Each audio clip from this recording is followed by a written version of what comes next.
Today, we're going to talk about how we know what we know and for how long we've known it. We've had a pretty good grasp of some things for a long time, but have still had a lot of misunderstandings until much more recently. Two major ideas have centered around what object is at the center of the solar system or the universe. Prefix geo means Earth. Geology is the study of the Earth. Prefix helios means sun. In fact, the element helium was named for the sun because we actually identified it on the sun before we found it on this planet. Centric means center. Geocentric theories were common in history. People thought that Earth was the center of the universe. Other theories were heliocentric, meaning that they placed the sun at the center of the solar system, with the planets moving in orbits around the sun. It should have been fairly obvious that the geocentric theory has some issues. First, take a look at Jupiter. Can you see its orbit is not a smooth circle, but it goes in some odd looping motion? We do see planets change direction as they move across the sky, but it's not exactly like they can just stop and turn around. So there's a definite problem here. Now here's the heliocentric system. Sun at the center, and all the planets move around it. Stars even farther beyond. Notice that Uranus and Neptune are not pictured here, as they were not known to exist at the time. They are so distant that you need a telescope to see them, and telescopes had not been invented yet. Here we're going to start talking about some different individuals and groups of people and how they shaped our views over time. If you haven't done so already, make sure you've downloaded the Unit 1 test review to see which groups and individuals to focus on for your test. Now, let's go way back in time. Over 5,000 years ago, ancient people were unaware that Earth was a sphere. They did know a lot and actually cared a lot about the patterns they saw in the sky. The 3 pyramids at Giza in Egypt were aligned with the 3 stars in Orion's belt. The air shafts within the pyramids pointed toward Orion, where they thought their god Osiris lived, and toward the star Thuban, which was the North Pole star at the time. All of the other stars seemed to circle around Thuban. This was a sign of everlasting life for their pharaoh. The stones in the Stonehenge monument in Great Britain have a lot of different alignments with positions of the sun and moon at different times of year. We don't know why it was built or what it's for, but it's clear that they were paying very close attention to the sky. Here's a picture of the Stonehenge monument. You can see that it's in disrepair now, but that some alignments can still be seen here, such as the sun setting over the heel stone. Slightly more recently, other groups were starting to put numbers to their observations. They proved that the Earth was round. By the way, it's a myth that people in Christopher Columbus's time thought the Earth was flat. Well-educated people had known Earth was round for quite some time, though pockets of flat earthers have popped up throughout history. Babylonians also developed constellations, the 24-hour day, and a lunar calendar that modern months are modeled after. Notice that the word moon and month are very similar. The ancient Greeks did a lot for our mathematical understanding of celestial objects. You've heard of the Pythagorean theorem from geometry class. A squared plus b squared equals c squared. Pythagoras' geometry helped early astronomers calculate very accurate distances in space. Aristotle came after Pythagoras, and Aristotle is really important, and you'll need to know about his beliefs. Though he also knew that Earth was a sphere, he still believed and taught the incorrect geocentric theory that everything in space orbits around the Earth. This is a model of Aristotle's view. Earth in the center, moon, sun, and other objects traveling on larger spheres around the Earth. Then finally, the largest sphere to which all the stars were attached, as if space were just a bunch of Russian nesting dolls. Additionally, Aristotle believed that Earth could not be rotating because we don't feel like we're moving. There's no constant whoosh of wind all the time, and that parallax is not observed. We'll get to parallax a little bit more in just a second, but it does exist. Humans just didn't have the technology to measure it in Aristotle's time. Now back to parallax. Look at the diagram. When Earth is in the position labeled January, someone looking toward the star labeled A would see some background stars behind it.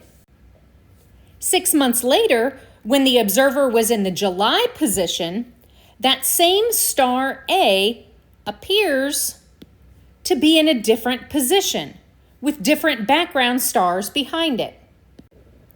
Though the star hasn't moved, the background makes it look as if it has moved because the Earth has moved.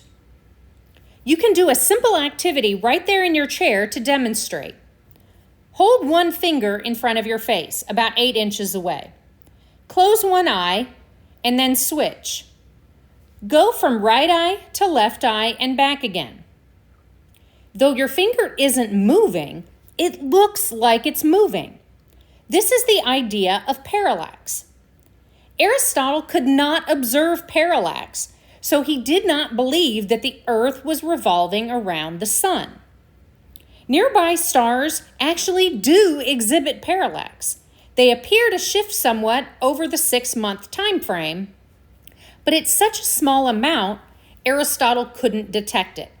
The shifts are very small, only fractions of a degree. Aristarchus was the first person to propose a heliocentric theory. He wasn't taken seriously at the time, but he was able to use geometry to prove that the Earth was not the center of our universe over 2,000 years ago. It wasn't until much later that people started to believe it when it was proposed by Copernicus. Additionally, geometry was used by Eratosthenes to determine the Earth's circumference. Hipparchus we mentioned in the second lecture about star magnitude. He used geometry to determine the distance between Earth and the moon. It seems pretty amazing to us, but you can actually do these calculations with just a ruler, a stick, and shadows.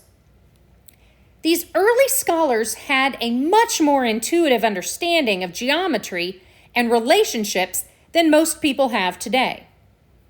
Imagine if you had to do those calculations to pass this course without a computer, a calculator, or any modern equipment. These astronomers were pretty amazing.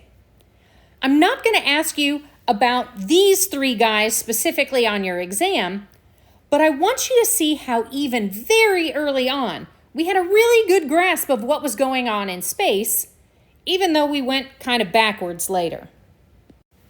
Ptolemy is another important guy who will pop up on your test. Ptolemy was a Roman living at the end of the 1st century AD. He continued to believe in a geocentric model. And even though he was completely wrong, his theories were incredibly good at predicting where the sun, moon, and planets would be at any given time. So people assumed they were correct. Have you ever gotten the right answer to a math problem and then only later realized that you did it totally wrong but somehow accidentally ended up with the right answer? It's kind of what happened with this guy. He was totally wrong about everything he assumed was true. But as his guesses matched the observations, people didn't realize how wrong he was. But again, look at the circles around each of the planets. Ptolemy believed that as each planet moved along its orbit, it also made these elaborate, smaller circular patterns he called epicycles. The picture on the left shows his epicycles. See how the planet continually loops and loops around as it travels along its orbit? Doesn't make a lot of sense from a momentum point of view. But it does explain why planets sometimes appear to travel backwards. Look at the second picture. Look at Mars as it travels from right to left across the sky, then moves back to the right, and then again toward the left. This is called retrograde motion. Epicycles really don't exist, but they did explain, though incorrectly, why planets double back and move backwards. It wasn't until the 1500s that we really understood why the planets sometimes move in retrograde orbits. Copernicus understood that the sun was the center of the solar system, and that Earth's rotation takes a day and revolution takes a year. He was unwilling, though, to publish his book until he was on his deathbed. He was concerned that he would be persecuted by the Catholic Church, and rightly so, as we'll see later. Copernicus is also super important. This is a drawing from Copernicus's text. Notice Sol, the sun, in the center, then Mercury, Venus, and the other planets moving around it. The final circle represents the stars beyond Saturn. Again, Uranus and Neptune were not known yet at this time. He believed that orbits were perfect circles, so he wasn't correct about everything, but he was a lot closer than anyone else had been in a while. This is why the sun-centered theory makes things so much simpler. The retrograde motion is easily explained by looking at the diagram on the right. At position A, Earth looks toward Mars, seeing it in the west. As Earth moves to positions B and C, we still see Mars moving west. But since Mars travels more slowly than Earth because it's farther away from the sun, once Earth gets to position D, Mars appears to be traveling backward. It's similar to how sometimes if you're driving rapidly past a slower car, sometimes that other car seems to be moving backwards. Epicycles were no longer needed to explain retrograde motion.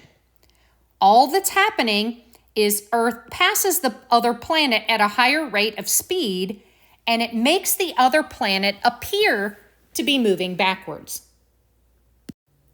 Copernicus was pretty awesome. He not only explained retrograde motion, but he also knew the order in which the planets were positioned from the sun, calculated the time that orbits take, explained why the stars and sun appear to move throughout the sky, and invented the idea of the AU. Take a look at just how close Copernicus's numbers are to the modern values. Given that he lived 500 years ago in a time with no telescopes or technology, that's pretty amazing accuracy. Tycho Brahe lived around the same time as Copernicus. Though he didn't openly believe in Copernicus's heliocentric theory, he did make a lot of important observations. He charted planet and star positions on star maps. He explained how and why these objects moved the way they did. This was his most important contribution. He made such extensive observations of planetary movement and charted things so accurately that later astronomers like Kepler were able to use his writings to determine how objects' motion work mathematically. He also observed a comet and a supernova. which is an explosion that comes from a dying star. He was such an astute observer that I think he probably did believe in heliocentrism, but he was smart enough to not blab about it so the church didn't go after him, and he was able to live his life to its natural end. There were other astronomers like Giordano Bruno who were murdered by the church for their beliefs that contradicted church teaching. This is why Copernicus didn't release his work until he was dying anyway. Kepler was the best astronomer of his time. He combined Brahe's observations and Copernicus's theories to develop a set of laws we still use today to explain motion in the sky. You've probably heard of Isaac Newton and his laws of motions. We'll talk about him in a bit. Kepler's laws are similar laws that explain planetary motion. He found that if you didn't assume that orbits were perfect circles, and you didn't assume that they always moved at exactly the same speed, all the problems with Copernicus's math went away. Planets move not along circular, but elliptical, oval-shaped orbits, and their velocities change throughout their orbits. Remember our words perihelion and aphelion. Planets are faster when they're close to the sun and slower when they're farther away. These are Kepler's 3 laws. The first law says that planets orbit on elliptical paths. The sun is not at the center, but at one focus. We'll see what that looks like on the next slide. The second law is the law of equal area, and the third law has to do with orbital time. Let's look at each one individually. This is an exaggerated illustration of Law 1. A circle has one center point. An ellipse has 2 foci. Foci is the plural of focus. You don't say focuses. The sun is at one focus, and the other is empty. The distance across the long side of an ellipse is called its major axis, and the distance across the small side is called the minor axis. You can draw a perfect ellipse with just 2 tacks and a piece of string. Tie the ends of the string together and place the loop around the tacks. Then stick your pencil in and pull it around until the string is tight. You can then trace all the way around the tacks, keeping the string taut. You can also calculate the eccentricity of your ellipse, meaning how much it deviates from a perfect circle. The part labeled A is the semi-major axis, or half the major axis. C is the distance from the center to the focus. Remember, when talking about planetary orbits, the sun is at one focus. Here are a variety of ellipses. As the eccentricity number gets bigger, the ellipse becomes more and more stretched out. Number 1 has a very low eccentricity, while number 5 is a more eccentric orbit. The first few may look like circles to you, but they're very barely not. You can probably definitely tell that the last one is squashed wider than it is tall, more eccentric. In our solar system, the major planets' orbits are very close to being circular. Earth's eccentricity is very low, quite close to a circular orbit. A circular orbit would have an eccentricity of 0. Pluto's orbit is more eccentric, and some of the other dwarf planets are even more eccentric still. We don't know if this is standard for other solar systems or not. Kepler's second law is the law of equal area. That means that these 2 blue segments are of equal area, and it takes a planet equal amounts of time to move across that part of the orbit. That means a planet traveling from A to B at aphelion is moving very slowly because it doesn't travel a very long distance while it is so far from the sun. However, it must be moving very fast from A prime to B prime at perihelion, as it has to move much farther in the same amount of time as it took to go from A to B.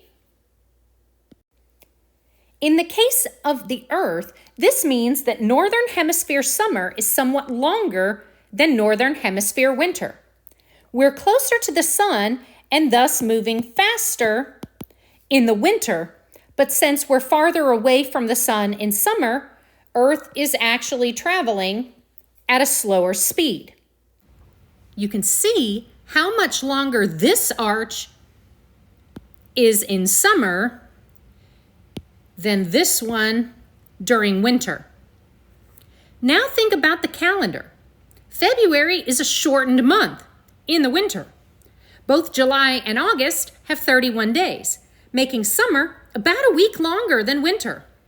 It's not a lot of difference, but remember that Earth's orbit is one of low eccentricity. It's not a lot of difference, but it is measurable. The Earth moves faster in winter when it's close to the sun at perihelion, and slower in summer when it's farther from the sun at aphelion. Kepler's final law is an equation relating orbital period to distance from the sun. Earth's orbital period is 1 year. It takes 1 year to travel around the sun. Earth's distance from the sun is 1 AU. For Earth, this math is easy since we defined 1 AU to be the distance from the sun to the Earth. That means if we know how long it takes the planet to go around the sun, and we can see that just by watching objects in the sky, we can calculate exactly how far from the sun it is. The farther away a planet is from the sun, the longer the orbit takes. Not just because it has farther to travel, but also because it's actually traveling at a slower speed. Many people think that Galileo invented the telescope. He did not. Hans Lippershey actually invented it, but Galileo was the first person to turn it skyward. You'll need to understand some of Galileo's observations that he made with his telescope and how they supported Copernicus's heliocentric theory. Galileo's telescope was not very powerful, only 14 times magnification, and it was very narrow, meaning it didn't have a lot of light-gathering capability. Magnifying power actually isn't the most important thing in making a good telescope. A larger diameter is actually more important so it can collect more light, making far-off, dim objects appear brighter. We'll look at a couple of equations that go along with that in the next lecture. Galileo was able to see many more stars with his telescope than could be seen with the naked eye. With his telescope, he could see mountains, craters, and relatively smooth areas on the moon. He actually did these drawings on the right side picture. He also noticed that Venus has phases just like the moon. Note that the crescent Venus phases are larger than the gibbous phases. That's important. Galileo tried to use the phases of Venus to prove that Venus must be orbiting the sun rather than the Earth to produce phases similar to the moon. Notice that the reason the crescent Venus looks larger than the gibbous Venus is because Venus is closer to us when it's in its crescent phase. This doesn't happen with the moon, so Venus cannot be orbiting the Earth. Unfortunately, the church was not convinced, and it continued to persecute Galileo. The church didn't formally apologize until 1992, 350 years after Galileo died, but better late than never, I guess. He also discovered that the sun was not a perfect sphere, as it had been previously assumed to be. It had sunspots. The left picture is a photo through a telescope. The picture on the right was a set of sunspots that Galileo drew. He even discovered 4 moons that orbit Jupiter. On the left is a photo through a telescope. On the right, you see notes Galileo took while observing. You see a circle representing Jupiter each day and the 2 or 3 or 4 visible moons in different positions as they orbit the planet. Sometimes all 4 are not visible at once, since 1 or more could be in front of or behind Jupiter. But as he could determine these moons were orbiting Jupiter, Earth could not be the center of everything. Unfortunately for Galileo, claiming that objects orbit Jupiter was contrary to the Church's teaching. The Church still supported the old geocentric theory that the Earth was the center of everything. Though Copernicus's heliocentric theory had already been published, many people still held on to the old view. The Church ordered Galileo to stop teaching the heliocentric theory and not even talk or write about it. He was found guilty of heresy by the Church and lived under house arrest for the rest of his life, though he continued to work on his theories. Isaac Newton was another great physicist and astronomer. You probably know him best for his laws of motion. He not only invented calculus, but he studied light and optics. He invented a new type of telescope that uses mirrors instead of lenses that dramatically increased the power of telescopes at the time. We'll talk about his telescope more in the next lecture. Newton is the last of our super important early historical astronomers, though we'll talk about several more important astronomers in this course. He worked on the math behind Kepler's laws, developed his own laws of motion, and even figured out that other planets must exist beyond Saturn because there were unexpected deviations in their orbits. His laws of gravity and motion greatly extended our knowledge of how the cosmos works. We're going to look at how the first and third laws apply in astronomy. We won't deal with law number 2 in this course. Newton's first law is that an object in motion stays in motion unless it's acted upon by an unbalanced force. This means that a planet should keep moving in a straight line. The fact it follows a curved orbit is due to the gravitational attraction of the sun. Newton's third law is that for every action, there is an equal and opposite reaction. The force of gravity that Earth exerts on the moon to hold it in orbit is the same force that the moon exerts on Earth pulling the water during tides. It's just in the opposite direction. The third law also explains how we can use planet flybys to redirect spacecraft. A spacecraft launched in a particular direction would just keep going straight. But if it flies near enough to a planet, it can actually be slingshot around it, changing its direction and increasing its speed. The craft exerts the same force on the planet, but it isn't noticeable to the planet because it's so much more massive than the spacecraft. Kind of like punching a brick wall. It affects you a lot more than it affects the wall. Here's an illustration of one of Newton's thought experiments showing how orbits work. The first cannonball, launched with a certain amount of power, will fall to the ground. The second ball, shot with more force, will go farther, but still crash. The third, with enough speed, can stay in orbit. A fourth cannonball that isn't shown, if launched at a sufficient velocity, could actually escape the Earth altogether. This is how a rocket is launched into space. As I mentioned earlier, there are several more important astronomers we'll be talking about, but the rest of these won't be on your first test. Edwin Hubble, for whom the Hubble Space Telescope is named. George Lemaitre, father of the Big Bang Theory. Albert Einstein and his theories of relativity. Vera Rubin and dark matter. Annie Jump Cannon and stellar classification. And Stephen Hawking and his black holes will all be things we get into later in the course.